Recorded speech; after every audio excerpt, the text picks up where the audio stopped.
আগের ভিডিওতে তোমরা এত ভালোবাসা দিয়েছো, তাই পার্ট 2 ভিডিও নিয়ে তোমাদের মাঝে আসতেই হলো। চলো আমার ইউটিউব ফ্যামিলি, ভিডিওটা শুরু করা যাক। কালী মন্দিরের গেটটা কিন্তু হালকা লাইটিং দিয়ে সাজিয়েছে।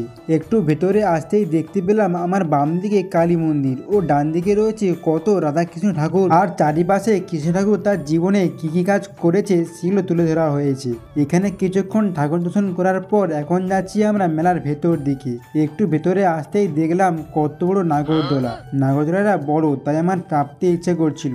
না থাক গাইস, আমার অনুযায়ী নাগরদোলাটা ছোট হয়ে গিয়েছে। চাপতে না পারার দুঃখে সোজা চলে আসি মিষ্টি মুখ করার জন্য, মানে এই দোকানটাতে মধুরা কেক খাওয়ার জন্য।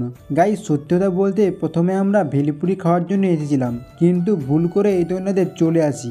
বাধ্য হয়ে এখন খেতে হচ্ছে। তারপর চলে আসি ঘুগনি খাওয়ার জন্য। ঘুগনি খেয়ে চলে আসি ট্রেনে। আমি এখন ট্রেনে করে বাড়ি যাই। তোমরা আমার চ্যানেলটিকে সাবস্ক্রাইব করো।